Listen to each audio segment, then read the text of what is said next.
Encadenaron a una anciana a los barrotes de la cárcel del pueblo, pusieron al fuego las antorchas y obligaron a su nieto de 10 años a mirar desde la ventana, todo para enviar un mensaje. Pero justo cuando las llamas estaban a punto de tocar la paja seca, un grito de guerra rasgó el aire del desierto y Francisco Villa apareció en el horizonte. En los valles polvorientos de Durango, donde el sol abraza la tierra y las noches son tan frías que cortan la respiración, había un pueblito llamado San Cristóbal de las Penas. El nombre no era casualidad.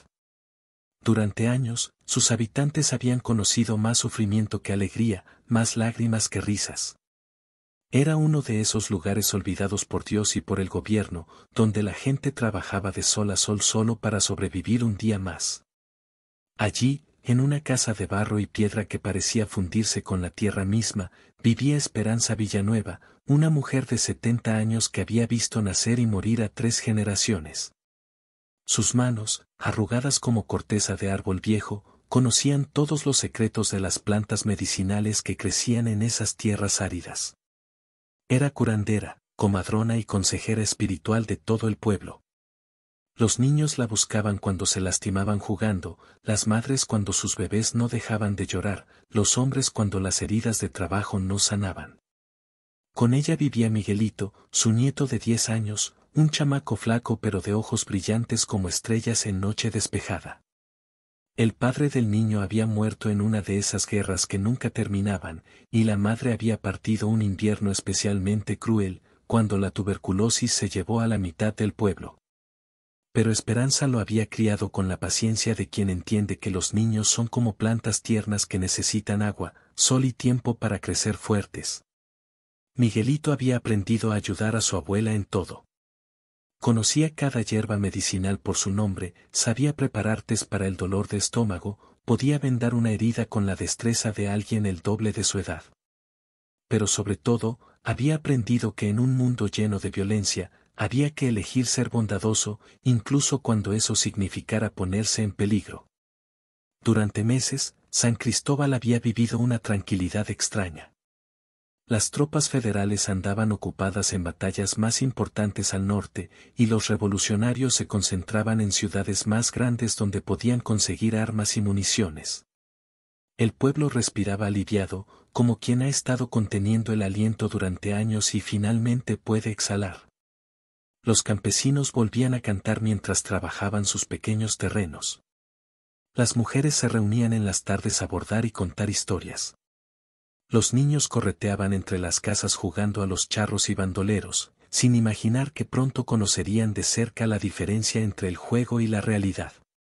Esperanza atendía a todos los que llegaban a su puerta. No importaba si venían de día o de noche, si traían dinero o solo gratitud, si eran del pueblo o forasteros.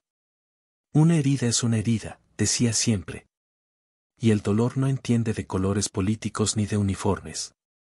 Había curado soldados federales que llegaban malheridos después de algún enfrentamiento. Les vendaba las heridas, les daba té de hierbas para el dolor y los despedía con la misma bendición que daba a todos, que Dios los acompañe y los mantenga lejos de la violencia. También había atendido revolucionarios que aparecían de madrugada, sangrando y pidiendo ayuda en voz baja. A ellos también los curaba sin hacer preguntas, porque para Esperanza no había más diferencia entre unos y otros que la que hay entre dos hombres que sufren. Pero esa tranquilidad tenía los días contados. Una mañana de octubre, cuando el aire olía a tierra seca y hierba quemada, llegó al pueblo don Macedonio, el arriero que llevaba mercancías desde Durango capital. Venía pálido y nervioso, mirando constantemente hacia atrás como si algo terrible lo persiguiera. Se dirigió directamente a la plaza, donde los hombres del pueblo se reunían cada mañana antes de ir al trabajo, y les dio la noticia que cambiaría todo. Viene para acá el capitán Abundio Martínez con un destacamento de federales. Lo mandó el general Huerta en persona. Dicen que andan buscando a los curanderos que han estado ayudando a los villistas. Quieren dar un escarmiento que se vea desde Chihuahua hasta Jalisco. El silencio que siguió a estas palabras fue como el que precede a las tormentas más feroces. Todos conocían la reputación del capitán Martínez. Era un hombre pequeño de estatura pero gigantesco en crueldad. Se decía que había quemado pueblos enteros solo por sospechar que simpatizaban con la revolución. Se decía que disfrutaba torturando prisioneros, que coleccionaba orejas de enemigos muertos, que había mandado fusilar niños por el simple delito de silbar las canciones que cantaban los dorados de Villa. Los hombres del pueblo se miraron unos a otros con esa mirada que compartían quienes han vivido demasiadas desgracias juntos. Sabían que tenían que tomar una decisión rápida. Algunos propusieron que Esperanza huyera hacia las montañas con Miguelito hasta que pasara el peligro. Otros sugirieron esconderla en las cuevas naturales que había en los cerros cercanos. Pero cuando fueron a proponerle el plan, Esperanza negó con la cabeza con esa serenidad que solo tienen quienes han aceptado su destino. Si me escondo, van a quemar el pueblo hasta encontrarme. Si huyo, van a tomar a alguno de ustedes como rehén para obligarme a volver. No voy a ser la causa de que lastimen a gente inocente por culpa de mi conciencia tranquila. Miguelito, que había estado escuchando desde la cocina, salió corriendo y se abrazó a las piernas de su abuela. Yo no me voy a ningún lado sin ti, abuelita. Si ellos vienen por ti, que vengan por los dos. Esperanza sintió que el corazón se le hacía pedazos. Miró a ese niño valiente, esos ojos que brillaban con la misma determinación que había visto en su propio hijo antes de irse a la guerra, y entendió que había criado a Miguelito demasiado bien. Le había enseñado a ser leal, a defender a los que ama, a no abandonar nunca a la familia. Y ahora esas mismas virtudes lo ponían en peligro mortal. Los federales llegaron al pueblo 2 días después, al amanecer, cuando la bruma todavía cubría los cerros como una sábana gris. Venían cantando canciones procaces y disparando al aire, despertando a todo el mundo con su alboroto siniestro. El capitán Martínez cabalgaba al frente, montado en un caballo negro que parecía tan malvado como su dueño. Era efectivamente un hombre pequeño, pero sus ojos tenían esa frialdad que solo se ve en quienes han perdido completamente la capacidad de sentir compasión. Vestía un uniforme impecable y llevaba bigote encerado que se retorcía hacia arriba, dándole un aspecto casi cómico que contrastaba horriblemente con la maldad que irradiaba. ¿Dónde está la bruja que cura bandoleros?, gritó desde su montura, dirigiéndose a la gente que había salido de sus casas despertada por el ruido. Su voz era aguda, desagradable, como el chirrido de una puerta oxidada. Nadie respondió. Los habitantes del pueblo habían aprendido que en situaciones así lo mejor era quedarse callado y esperar a ver qué pasaba. Los niños se escondían detrás de sus madres, los hombres bajaban la mirada, las mujeres apretaban los labios hasta hacerlos desaparecer. Esperanza salió entonces de su casa, caminando con paso firme pero sin prisa. Se había puesto su mejor vestido, el azul marino que guardaba para las ocasiones especiales, y se había trenzado el cabello con las cintas que le había regalado Miguelito el día de su cumpleaños. Si iba a enfrentar la muerte, lo haría con dignidad. Aquí estoy, capitán, dijo con voz clara que se oyó en toda la plaza. Soy Esperanza Villanueva, curandera de este pueblo. Si me busca, me tiene delante. El capitán la examinó como quien mira un animal en el matadero antes de decidir cómo sacrificarlo. Así que usted es la famosa curandera de maleantes. Me han dicho que su casa es refugio de todo bandido herido que pasa por estos rumbos. Mi casa es refugio para el sufrimiento, capitán. He curado a federales también cuando han llegado necesitando ayuda. La herida no pregunta uniformes ni banderas. Mentiras, estalló Martínez bajando de su caballo de un salto. Usted es una traidora al gobierno legítimo, una cómplice de asesinos, y va a pagar por ello. Pero no voy a darle el honor de un fusilamiento.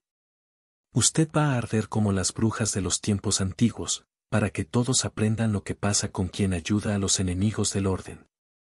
Miguelito apareció corriendo desde atrás de la casa, con los puños cerrados y los ojos llenos de lágrimas de rabia. Déjela en paz, gritó golpeando las piernas del capitán con toda la furia que cabía en su cuerpecito. Ella no ha hecho nada malo. Solo cura a la gente enferma. Martínez lo miró primero con sorpresa, después con una sonrisa cruel que le deformaba la cara. Le dio una cachetada que mandó al niño al suelo, pero Miguelito se levantó inmediatamente, se limpió la sangre del labio con la manga de su camisa y se puso otra vez entre el capitán y su abuela. Miren nada más, dijo Martínez dirigiéndose a sus soldados. Otro rebelde en ciernes. Creo que será instructivo que vea lo que les pasa a las brujas traidoras. Así aprende desde chiquito a respetar la autoridad. Fue en ese momento cuando Esperanza sintió que algo se rompía dentro de su pecho. Podía aceptar su propia muerte.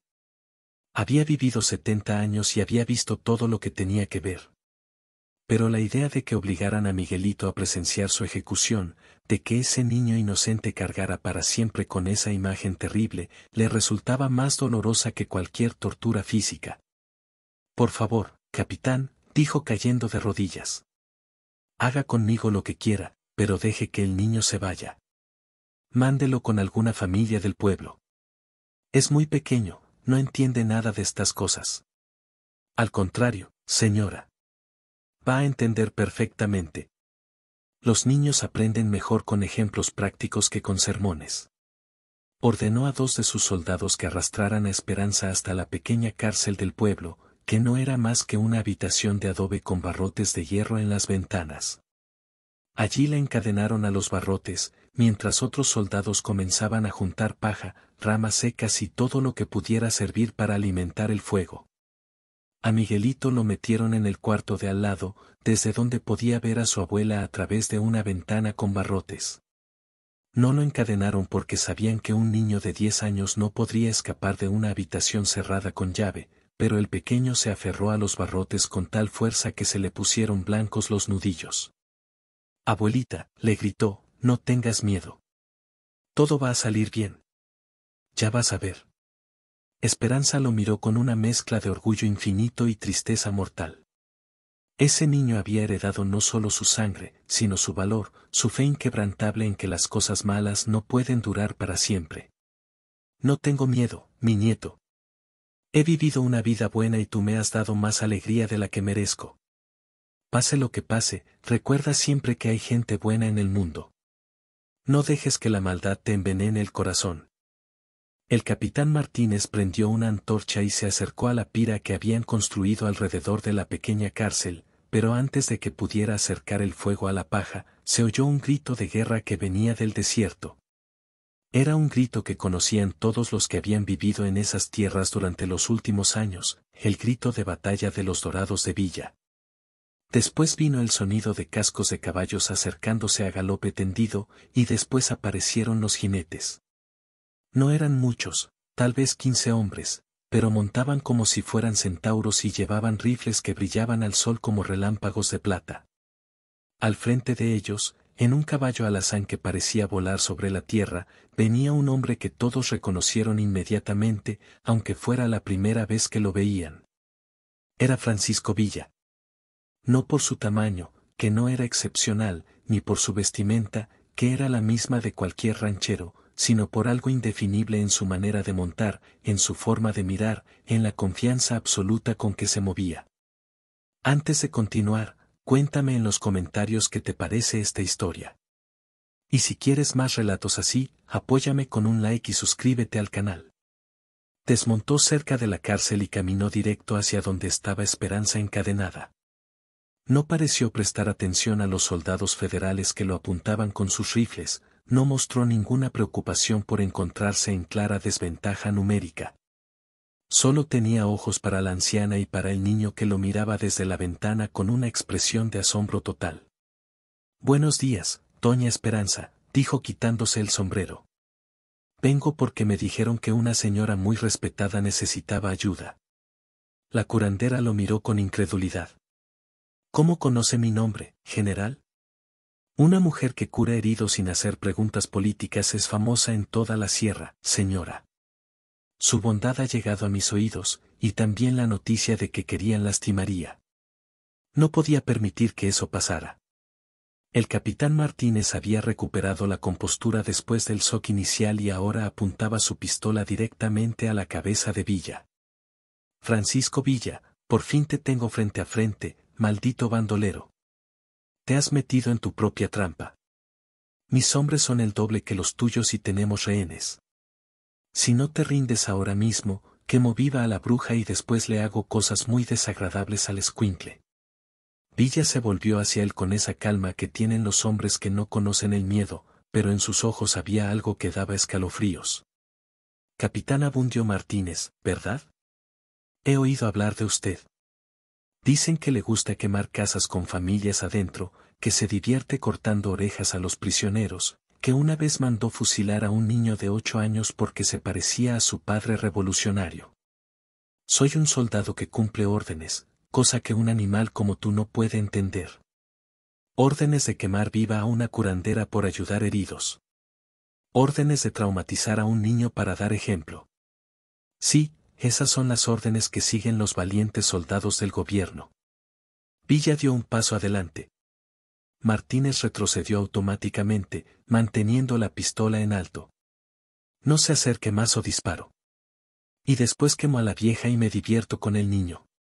Sin decir palabra, Villa metió la mano en el bolsillo de su camisa y sacó algo pequeño que arrojó a los pies del capitán. Era un zapato de niña, diminuto, manchado de sangre seca. Era de Marianita Guerrero, una niña de 6 años que vivía en el Carmen. Cuando usted llegó al pueblo con sus hombres buscando simpatizantes villistas, la encontraron jugando con una muñeca que su papá le había hecho con trapos. Un soldado decidió que la muñeca se parecía a Emiliano Zapata porque tenía bigote pintado con carbón. Por esa razón, usted ordenó que fusilaran a toda la familia para dar ejemplo. El rostro del capitán se puso del color de la ceniza. En la guerra pasan muchas cosas. No se puede tener compasión con los traidores. Marianita tenía 6 años, capitán. ¿De qué podía ser traidora una niña de 6 años? Villa se acercó otro paso, y esta vez Martínez no retrocedió, pero su mano empezó a temblar.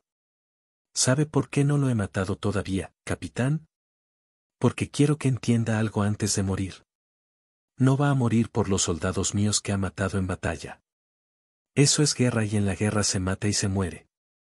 Va a morir por Marianita, por todos los niños inocentes que ha asesinado, por todas las familias que ha destruido por el puro placer de causar dolor. De repente, un grito de guerra sonó desde los cerros que rodeaban el pueblo. Los Dorados de Villa habían estado posicionándose silenciosamente mientras su jefe distraía a los federales con la conversación. Ahora tenían rodeada completamente la plaza y apuntaban desde las alturas con una ventaja táctica decisiva. «Capitán», gritó un sargento. «Estamos rodeados. Nos tienen desde todos los flancos». Martínez miró desesperadamente hacia todos lados, calculando sus opciones. «Mis hombres van a luchar hasta el último cartucho», amenazó. «No lo creo», dijo Villa tranquilamente. «Sus soldados son profesionales que saben cuando una batalla está perdida.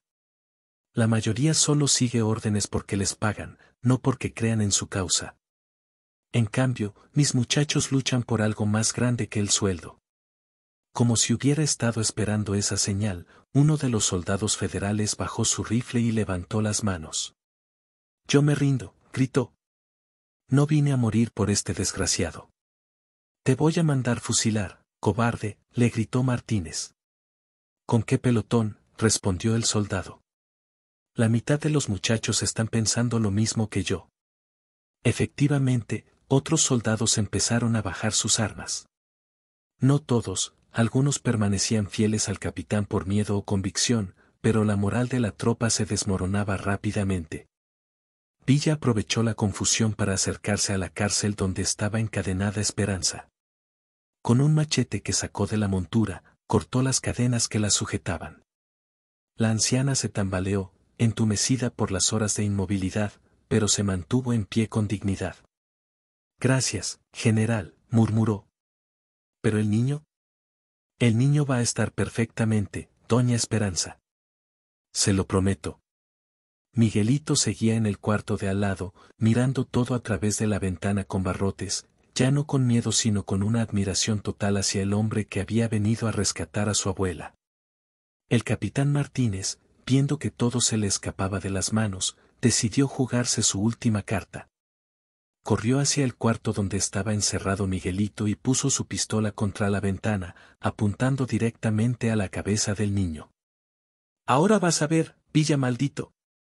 Si no ordenas a tus hombres que se retiren inmediatamente, le vuelo los sesos al escuincle. Después quemo el pueblo entero y me llevo a todos los hombres para que trabajen en las minas hasta que se mueran». Villa se detuvo. Por primera vez desde que había llegado, su rostro mostró preocupación genuina. Miró al niño, que seguía sin llorar, que lo observaba con esos ojos confiados que parecían decir: «Sé que vas a encontrar la manera de salvarnos». «Está bien, capitán», dijo después de un momento que se sintió eterno.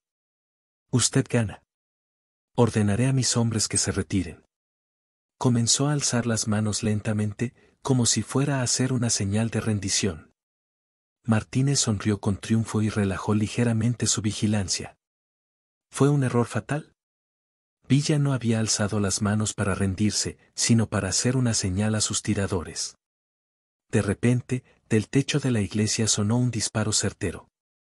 La bala atravesó la muñeca del capitán, haciéndole soltar la pistola con un grito de dolor. Antes de que pudiera reaccionar, otro disparo le destrozó la pierna, mandándolo al suelo. Los dorados aparecieron entonces desde todas las direcciones, moviéndose con la precisión de hombres que habían luchado juntos durante años y se conocían como hermanos. La batalla terminó en minutos. Los soldados federales que no se habían rendido antes lo hicieron ahora, viendo que la resistencia era completamente inútil. Villa abrió la puerta del cuarto donde estaba Miguelito y el niño salió corriendo a abrazarse con su abuela, que había llegado hasta allí cojeando, pero sonriendo a través de las lágrimas de alivio. «¿Ya pasó todo, abuelita?», preguntó Miguelito. «Ya pasó, mi nieto. Ya pasó todo». Pero Villa sabía que no había pasado nada realmente. Nunca pasaba del todo. Habría otros capitanes crueles, otras atrocidades, otros niños en peligro. La guerra era como una enfermedad que se curaba en un lugar solo para aparecer en otro más terrible. Se acercó a donde yacía Martínez, que gemía agarrándose la pierna herida. El capitán lo miró con una mezcla de odio y terror. «Mátame de una vez, Villa. Acaba con esto de una buena vez». «No lo voy a matar, capitán. Eso sería demasiado fácil para usted». Villa se agachó y recogió el zapato ensangrentado que había arrojado antes. Lo limpió cuidadosamente con su pañuelo y se lo guardó de nuevo en el bolsillo de la camisa. «Mis hombres lo van a llevar hasta la frontera con Estados Unidos. Allí lo van a soltar para que siga viviendo. Pero va a vivir sabiendo que cada niño que vea le recordará a Marianita. Cada vez que cierre los ojos va a ver las caras de todos los inocentes que mató.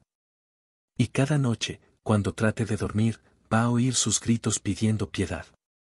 Esa va a ser su condena, capitán. Vivir para siempre con la memoria de sus crímenes». «Prefiero que me mates», suplicó Martínez. «Sí, ya sé que prefiere eso. Por eso precisamente no lo voy a hacer». Villa se incorporó y se dirigió hacia Esperanza y Miguelito, que lo esperaban tomados de la mano. «¿Van a estar bien?», les preguntó. «Gracias a usted, sí», respondió Esperanza. «No sé cómo agradecerle lo que ha hecho por nosotros».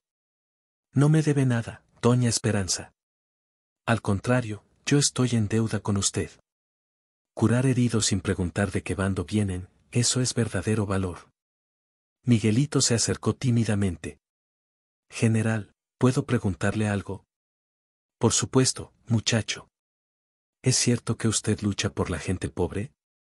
Villa sonrió, pero era una sonrisa melancólica. «Lucho para que niños como tú no tengan que crecer con miedo, Miguelito. Para que abuelitas como doña Esperanza puedan curar enfermos sin que nadie las moleste. Para que la gente buena pueda vivir en paz». «¿Y cuándo se va a acabar la guerra?». Villa miró hacia el horizonte, donde el sol comenzaba a ponerse, pintando el cielo de colores que parecían sangre y oro. «No lo sé, muchacho. Ojalá pronto. Pero mientras haya hombres como ese capitán lastimando inocentes, va a haber hombres como yo tratando de impedirlo». Se volvió hacia sus dorados, que habían terminado de desarmar a los prisioneros y esperaban órdenes. Fierro, toma 5 hombres y escolta a estos soldados hasta el paso. Los que quieran unirse a nosotros, que se queden. Los que prefieran volver a sus casas, que se vayan en paz. Pero al capitán lo quiero lejos de aquí antes de que anochezca. Rodolfo Fierro, un hombre corpulento con bigote espeso, asintió. ¿Y si trata de escaparse por el camino? Déjalo. Un hombre herido y a pie no va a llegar muy lejos en el desierto. Y si llega, que viva con sus recuerdos. Mientras organizaban a los prisioneros para la marcha, Villa se despidió del pueblo. No hubo discursos grandilocuentes ni proclamas revolucionarias, solo apretones de manos sinceros y promesas sencillas de que, si volvían a necesitar ayuda, él estaría allí. Antes de montar su caballo, se acercó una última vez a Esperanza. Doña, tengo que pedirle un favor. Lo que usted guste, general. Siga curando heridos sin importar el uniforme que traigan puesto. El mundo necesita gente como usted, que ve en cada herido a un hijo de Dios, no a un enemigo. Lo haré, se lo prometo. Y cuide bien a ese nieto. Tiene sangre de gente brava. Cuando crezca va a ser un hombre de honor. Miguelito se acercó corriendo. General Villa, ¿lo vamos a volver a ver? Si Dios quiere y las balas me respetan, sí. Pero, aunque no nos volvamos a ver, recuerda lo que pasó hoy. Recuerda que cuando la gente buena se une, puede vencer a los malvados. Y recuerda siempre que hay que proteger a los que no pueden defenderse solos. El niño asintió solemnemente, como si estuviera recibiendo las lecciones más importantes de su vida. Villa montó su caballo y se dirigió hacia la salida del pueblo, seguido por los dorados que no habían ido con Fierro. Antes de perderse en la distancia, se volvió una última vez y saludó con la mano. El pueblo de San Cristóbal los vio alejarse hasta que se convirtieron en puntos diminutos en el horizonte infinito del desierto. Después, poco a poco, la vida comenzó a volver a su ritmo normal. Los hombres regresaron a sus campos, las mujeres a sus labores, los niños a sus juegos en las calles polvorientas. Pero algo había cambiado para siempre en el corazón de cada habitante del pueblo. Habían visto con sus propios ojos que existían hombres dispuestos a arriesgar la vida por gente que ni siquiera conocían. Habían visto que a veces, solo a veces, la justicia llega cuando más se la necesita. Esperanza volvió a su casa esa noche con Miguelito de la mano, prendió una vela frente a su pequeño altar y rezó por la salud de Villa y todos sus hombres. Después preparó la cena y se sentaron a comer frijoles y tortillas, como si fuera una noche cualquiera. Pero Miguelito no podía dejar de pensar en todo lo que había presenciado. En la valentía de su abuela, que había estado dispuesta a morir antes que ver sufrir a otros. En la crueldad del capitán, que disfrutaba causando dolor a los inocentes. Y sobre todo en la figura de Villa, que había aparecido como un ángel vengador cuando todo parecía perdido. Abuelita, dijo mientras partía una tortilla, ¿cree que el general Villa es un santo? Esperanza sonrió con esa sabiduría que solo dan los años y el sufrimiento. No lo sé, mi nieto. Los santos están en el cielo rezando por nosotros, y el general Villa está aquí en la tierra peleando cuando es necesario. Pero creo que tiene alma de santo, aunque esté en cuerpo de guerrero. Cuando sea grande, quiero ser como él. Está bien, Miguelito, pero recuerda que no necesitas pistola para ser valiente. A veces la mayor valentía está en curar heridos, o en decir la verdad cuando todos esperan que mientas, o en defender a quien no puede defenderse solo. El niño asintió, pero en sus ojos brillaba una luz nueva. Era la luz de quien ha entendido que el mundo puede ser muy cruel, pero también que hay gente dispuesta a pelear contra esa crueldad. Esa noche, Miguelito soñó que cabalgaba junto a Villa por los desiertos infinitos, protegiendo pueblos y castigando malvados. En su sueño, su abuela estaba siempre a su lado, curando a los heridos después de cada batalla, sonriendo con esa paz que solo tienen quienes saben que están haciendo lo correcto. Cuando despertó al día siguiente, el sueño se sentía más real que la realidad misma. Podía oler todavía el polvo del desierto, escuchar el relincho de los caballos, sentir el viento caliente en la cara. Los años fueron pasando como pasan siempre en los pueblos pequeños, despacio, pero sin detenerse nunca. Miguelito creció y se convirtió en un hombre bueno, como había predicho Villa. Nunca empuñó un rifle ni se unió a ningún ejército, pero siempre estuvo dispuesto a defender a quien lo necesitara. Aprendió el oficio de herrero y se hizo famoso en toda la región por su habilidad para reparar no solo herramientas, sino también corazones rotos y esperanzas perdidas. Se casó con Remedios, una muchacha del pueblo vecino que tenía los ojos del color de la miel y la sonrisa más bonita de todo Durango. Tuvieron 4 hijos, y a cada uno le contó la historia del día en que Pancho Villa salvó a su abuela de morir quemada. Los niños escuchaban con los ojos muy abiertos, haciendo preguntas sobre cada detalle, pidiendo que les repitiera las partes más emocionantes. Esperanza vivió hasta los 95 años, curando enfermos hasta el último día de su existencia. Muchas veces le preguntaron si había vuelto a ver a Villa, y ella siempre respondía que no, pero que lo llevaba en el corazón como se lleva a los santos que nos protegen desde lejos. Cuando finalmente murió, una noche de invierno en que la nieve cubría los cerros como un manto blanco, todo el pueblo lloró como si hubieran perdido a su propia madre. En su funeral, que duró 3 días enteros, llegó gente de pueblos lejanos para despedirla. Vinieron campesinos que ella había curado de fiebres terribles, madres cuyos hijos habían nacido en sus manos, hombres que le debían la vida por alguna herida de bala que ella había sanado con sus hierbas milagrosas. Miguelito, ya convertido en el patriarca del pueblo, habló en su entierro con voz quebrada pero firme: mi abuela me enseñó que en este mundo hay 2 tipos de personas, las que causan dolor y las que lo curan. Ella eligió curar, y por eso todos ustedes están aquí hoy. Esa es la única manera de ser verdaderamente inmortal, vivir en el corazón de la gente que ayudaste. En el pueblo de San Cristóbal de las Penas, que con los años cambió su nombre a San Cristóbal de las Esperanzas en honor a la curandera, se siguió contando durante generaciones la historia del día en que Francisco Villa apareció como un milagro para salvar a una anciana inocente y a su valiente nieto. Los nietos de Miguelito crecieron oyendo esa historia. Después la contaron a sus propios hijos, y ellos a los suyos, hasta que se volvió parte de la memoria colectiva del pueblo, una de esas historias que se transmiten como herencias sagradas de una generación a otra. Porque hay relatos que nunca mueren, que viven en la memoria de los pueblos como viven las estrellas en el cielo, lejanos, pero siempre presentes, iluminando las noches más oscuras con la promesa de que la justicia existe, de que los héroes aparecen cuando más se los necesita, de que el bien siempre, siempre encuentra la manera de triunfar sobre el mal. Y cada vez que alguien en San Cristóbal de las Esperanzas se encontraba en problemas que parecían imposibles de resolver, recordaba la historia de Esperanza y Miguelito, y encontraba fuerzas para seguir luchando. Porque sabían que en algún lugar, de alguna manera, siempre hay alguien dispuesto a llegar justo a tiempo para ayudar a quien lo necesita.